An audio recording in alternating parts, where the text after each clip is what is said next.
Hi guys! Hello! Eto na naman tayo.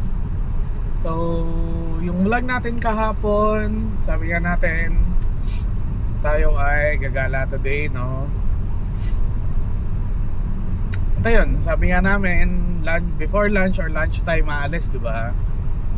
So after lunch kami ngayon. Pero ngayon, after lunch na to, hapon na. So, tuloy pa rin naman yung plano. Punta pa rin ang Cartimar, on the way na kami doon. Tapos after nun, diretso kami ng simbahan sa MOA nga, no? Para makapagsimba. And then magdi-dinner na din kami nun after. Just like nung plano lang kahapon. Ayun, so wala naman, yun naman. Maliban lang sa after lunch na kami umalis, yun pa rin naman yung plano. So pagdating doon sa Cartimar, try ko mag-vlog, mag-POV shot. Tapos ayun, tingnan natin kung meron tayong mabibili, magugustuhan. Tapos kung makakapagturo ako. yun na nga. So tingnan natin, update na lang tayo. So maya na lang ulit pagdating sa Cartimar. Ano ba? Nag-lunch ba tayo? Hindi, no? Ikaw? Ang lunch ko lang ay oatmeal. Siya hindi pa siya nagla-lunch. So I'm thinking baka mag-drive to na lang din kami. Pero bakit hindi pa ako? Hindi pa daw siya gutom. Ay ako, medyo gutom ako eh. So, Kasi ang bigat talaga nung kinain namin kagabi. ang dami kasi siyang kinain kagabi. Oo, mula morning hanggang gabi. Kumakain lang kami ng kumakain kinasab. So, Okay naman yung kumakain morning hanggang gabi. Morning lang tayo, tsaka gabi nakita. ay oo, kasi tulog tayo ng tanghali. Yun nga. So siya kasi mabilis siya mabusog and nagda-diet din kasi. So, sanay na ako na konti lang kumain. Ako kasi nakakaramdam pa din ako ng gutom. So kailangan nating punan yan. So ayun, drive on the way, magda-drive thru na lang ako para sa food ko. Kasi hindi daw siya gutom eh. Very good. Depende kung saan ka magdadrive. Ayun, depende daw. So ayun, sige, takits na lang. Maya na lang ulit sa drive-thru or sa Cartimar. Let's see. Let's go. Yun na nga guys, dito na tayo sa Cartimar. Sinong nagising? Sinong nagising? Dito na tayo sa Cartimar guys. Medyo kulimlim, sana hindi umulan, no? Pero kanina umuulan. Paningin na sa Cavitex, umambon eh. And I think sana hindi tayo abutan ng prosesyon ng parade ng ng Santo Niño dito sa Pasay, kasi along the way medyo may mga magkakaroon ng parade. So ayun guys, ikot-ikot muna tayo. Saan ba yung kunin ko mamaya yung pang tayo dito pag POV natin, no? Para makapag POV shot tayo. Wait lang, gagawin ko lang belt bag to. Kaya siya na ba sa bewang ko to?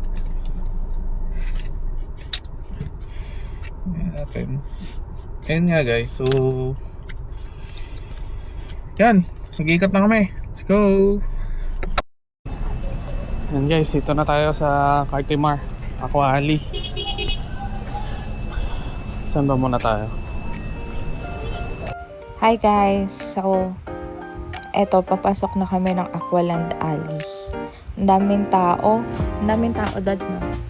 Dami. So, ayan, tingin-tingin muna kami. Kung pwede na kailang punta na ba tayo ng Cartimar? Daming beses na eh. Doon na lang tayo bumili ng nating aquarium dito sa mga. So, yan guys, ito yung mga pagkain. Fish. Ito yung shop na parang may mga halaman, tsaka fish ulit. Kasi nga ako lang siya. Tapos yan, color white Halaman. fish. Parang gusto ko nun, pero hindi ko yung gusto. Hindi namin binili yun. Tapos yan, yung mga tetra at yung mga big fish yung sa taas na aquarium. Ayan, marami kayong choices guys kapag pumunta kayo ng Cartimar. No, Dad? Tapos yan, ikot-ikot lang. That time parang ang daming tao, mga Koreans, Mga Koreano, mga Pinoy, syempre. Pinoy. Mga nag-iikot lang din naman sa Cartimar. Eto, yan, nagustuhan ko yan, yung yellow na fish. Tapos maganda yung experience namin dito eh. Parang ito pa lang yung store na pwede ka manghuli. Well, makikita nyo naman dun sa video. Pinaghuli ako nung isang tindera dyan. So, gusto ko yun yung yellow. Dad, ano yan? Fish yan? Molly, balloon molly. Balloon molly. So, pati sa Bulacan, medyo meron din kaming ganyan. Isang coffee color, tapos yung mga white. So, ngayon lang ako nakakita ng yellow na molly. So, ang pinili ko dyan, guys, is 2 solid na yellow, tsaka 2 tiger molly. Tiger na yellow. Okay? Kasi tiger molly. So, ayan, guys. Bibigyan na nila ako ng tabu dyan, tsaka ng pansandok ng fish. Tapos siya, nag-ikot ka muna, Dad. Ano nga yung mga nakita mo dito, Dad? Yan, yung mga gapi din, tapos mga molly. Actually, more on gapi yung nandiyan sa left side. Iba-ibang color lang, iba-ibang strain. Tapos may binili pa din kami dito sa shop na to. Anong tawag doon, mahal? Corridora. Corridora. Yun yung puting fish na parang catfish na maliit. Tapos, ayun, kundi lang naman kasi yung gusto namin munang ilagay dito sa aquarium. Yung mga pwedeng pagsamahin. So, mga balloon molly, colored tetras. Yes. Tapos, ano yung isa? Cory. Yun. So, yan. Tapos na ako, guys, kumuha ng mga fish. Gusto ko actually yung malalaking balloon molly eh. Kaso, ang hirap palang kumuha ng isda, manghuli. So, kaya yung mga nakuha ko, medyo maliliit sila. Pero okay lang kasi gusto ko naman yung mga colors. So, dyan nagbayad na siya. So, dyan guys, sa Cartimar, pwede kayo magbayad through GCash. Meron yung iba, parang bank transfer din eh. Tsaka cash. Pero much better if kung pupunta kayo ng Cartimar, magdala kayo ng cash. Kasi sobrang hina ng data dyan sa loob. And syempre, wala namang wifi yung mga shop. So, mas prefer din nila ang cash. So, yan, after namin mag-ikot, ini-wait lang namin kasi nilalagyan pa ng oxygen. So, kapag nandyan kayo sa Cartimar, lalagyan naman ng oxygen yung mga fish na nakuha nyo or yung mga binili nyo para magstay sila kung magte-travel kayo. So, kami, around 7 or 8 p.m. na rin naman kami nakadating and buhay naman yung mga islang nabili namin. So, 4 na balloon molly, 4 na corridora.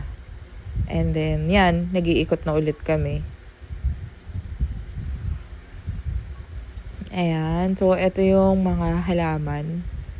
So, ayan, ganda ng halaman dyan, no? Sobrang clear. So, guys, kung mag-aquarium kayo, pwede kayo maglagay ng oxygen mismo or filter. Or kung gusto nyo, mga low-tech maintenance na mga halaman para matulungan din yung aquarium nyo na malinis. And, mas makakapalagay yung mga fish nyo. Kasi before, na-try din namin na hindi maglagay ng mga halaman sa aquarium. And medyo kailangan siya linisan ng linisan. Hindi katulad kapag may filter kayo tsaka halaman.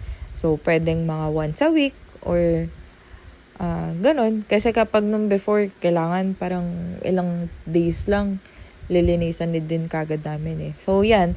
Yan yung mga parang bonsai under the water. So, iba-iba yung Hardscape tawag dyan. hardscape. So, yung iba dyan, depende sa sizes kung magkano yung prices. So, yung nakikita nyo dyan sa front, parang 300 pesos yung nasa taas. And then, yung hinawakan ni ate. Yung hinawakan ni ate. Tapos yung mga malalaki. The rest dyan, mga 1,000 plus up na. So, yan, dahil yan, medyo natabunan na kami ni ate. Sabi ko, tara labas muna tayo. oo. So, mas marami pa rin namang option sa labas, guys. As in, pag nakita nyo siya. So, ito na yun, guys. Ayan yung napili namin. Yung parang nakatayo. Kaso yan, 300. Tapos yung mga kasama niya, 250. So, late naman namin na-realize. Pero okay lang naman. Maganda pa rin naman. Tapos, may mga kasabayan kami dyan na mga sundalo din. So, ang daming-daming tao na talagang pumupunta sa Cartimar. Madre pa nga eh. Oo, may mga madre pa. So, sobrang friendly naman ng mga shops. As in, nag-entertain naman sila lahat. So, dyan sa isla yan, ayan, puro halaman siya. Kasi parang, parang mga low-tech maintenance nga lang kinukuha namin. Kasi kapag kailangan ikakat mo, dun sa dati niyang aquarium, nagpapalago talaga siya ng halaman dun sa Bulacan. So, iba't ibang halaman yun. May mga red, green. Ayun. So, dito na kami. Umikot kami dito sa loob, sa ibang shop naman. Para lang mag-sightseeing ng pusa. Kasi lately, parang gusto ko ng pusa. Pero dahil nga may dalawa kaming dog, medyo hindi pa namin siya napag-iisipan na bumili. Kasi mahirap mag-introduce kagad ng another kid sa dalawang kids namin. So, eto guys, umikot kami. Ang dami naming nakitang turtle. May turtle kami before. Eto nakikita nyo mga sulcata to. So, sila yung mga, ayan, ganyan yung turtle namin before. Red ear slider yung sa amin. Ayan, so puro mga dogs, iba't ibang klaseng dogs, dog food, cages. May makikita din kayong hamster, rabbit. So, ang daming yung mapipili talaga. So, medyo malas lang yung mga boyfriend na kasama yung mga girlfriend nila. Kasi mapapabili talaga kayo kasi sobrang daming cute na mga pets. Ayan. Mga cats. So, dyan nagtatanong na kami kung magkano yung mga pusa. So, iba't ibang breed din siya ng pusa na makikita nyo. Ayan, bumalik ulit kami doon sa inikutan may shop namin. ng pusa kasi gustong makita ni Nicole tsaka mahawakan yung isang pusa na kulay orange. So, dito, pumasok kami dito sa shop na to. Tapos, kung makikita nyo yung orange na pusa, hindi yan. Yung isang orange pa. Tingnan natin kung ililipat sa akin yung camera. Ay, nakat ka ata. Pero anyway, meron kaming binuhat dyan na sobrang, parang siyang si Garfield. Ayan, katulad yung tinuturo ni Kuya na naka-yellow, yung orange na yan. May kapatid siya. Ayan! Pinakita na rin tayo. So, tuwan-tuwa ako dyan, guys. Kasi sobrang lambing ng pusa na yan. As in, nagpapahimas lang siya sa ulo. Tapos siya, nag-pooper. Tapos, sobrang relax lang niya.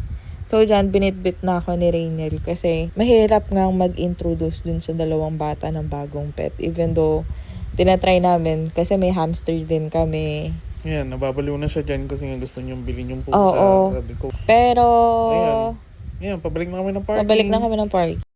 Yan guys, tapos na tayo mag-ikot sa Cartimar. Tingnan nyo kung sino ang mabait na nagpapakyut. Papakyut guys. May gusto kasi ipabili. Okay sana ko. Okay na tayo, nagbayad na kanina, no? Papakyut guys eh. Gusto magpabili. Walaan nyo kung anong gusto ipabili. Maliban sa isda na binili ko. Walaan nyo guys. Walaan nyo. Baka nakita nyo na sa montage. Nasa montage guys. Kulay orange pa nga. Karga-karga niya kanina. Gusto magpabili. Oh, wow, lambing yan. Oh, lambing lambing. Nakipag-negotiate guys eh. Hindi daw niya ako awahin ng isang buwan. Tapos daw, gagawin daw niya, ay pwede ko daw gawin lahat ng gusto ko, di daw niya ako awahin. Eh kaso, nangyari na yun eh. Inaway din ako guys, wala din. Kaya hindi tayo dyan. Hindi tayo magpapatihulog sa patibong na yun. Alam na natin yan eh. Mga ganyang galawan. Nasaan nga ba yung ticket kanina? Ayun. So, better be safe than sorry. Plus, tsaka na tayo bibili nun. Okay? Uy, hindi nakasugot oh. Okay. Wow, bait. Ikaw mag-i-edit niya na, sinisend mo naman. Uy, na nga. Uy, ikaw naman talaga. Oo. Okay guys. Ayun, paalis na tayo ng Cartimar. Medyo traffic nga lang dito, no? Kasi nga, siyempre, may mga nagpa-park. So, ano tayo? Tag dito. Next stop natin ay... Saan tayo? Sa... Isip ko mo na tayo eh. 3, 4, 5, 6. Ganun din kasi. Diretso na lang kami MOA. Tapos magsisimba dun. And kakain na din. Yan guys. See you na lang sa MOA guys. Sana hindi kami inabutan ng ano. Nung Santo Niño na pa rin. Baka mamaya kaya pala traffic dahil dun. Sana naman hindi, no? So, let's see na lang din. Yan guys. Let's go.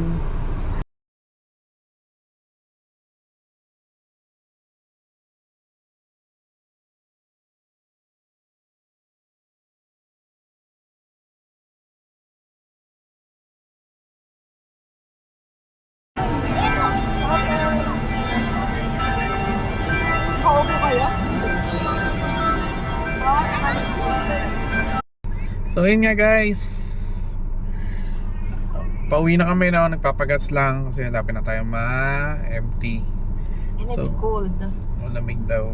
So after namin na Cartimar, kita nyo naman, actually hindi na ako nakapag-video, nakalimutan ko na, no, na dumiretso kami ng MOA. Tumambay muna kami kasi medyo maaga pa nang dumating kami bago mag misa, no. Sobrang daming tao sa MOA ngayon. As in, As in, nakaka-overwhelm. na-overwhelm siya eh. So, ayun, tumambay muna kami sa Bird Papa. Kumain ng Beard Papa. So, kumain muna kami doon saglit. And then, ayun, naglakad na kami pumunta doon sa church sa MOA, no. After nun, yun, diretso na kami uwi. Parang ang dami nangyari pero puro lakad lang ginawa namin. Tapos tumulo yung gravy. Ang dami nangyari. Ang dami nangyari. Tumulo yung gravy dito sa floor. Nakita na lang namin pagkabalik namin. Kasi nga, nung on the way kami, hindi ko na video. Pero nag-ano kami, nag-drive-thru kasi kami kasi hindi nga kami nag-lunch. Kumain ka, pero kumain ka ulit. Siyempre, napagod ako maglakad sa Cartimar eh. So yun, nag-drive-thru kami ng ano eh, ng Jollibee. Nag-burger steak ako. Eh yung burger steak, syempre may natarang gravy doon. Tumapon dito sa Pero floor. hindi, Oh, hindi daw. Kiniklaim pa rin niya. Siguro may magic na lang, no? hindi kasi dapat natapunan din ako. Hindi natin alam. Basta, most probably, dun sa gravy ng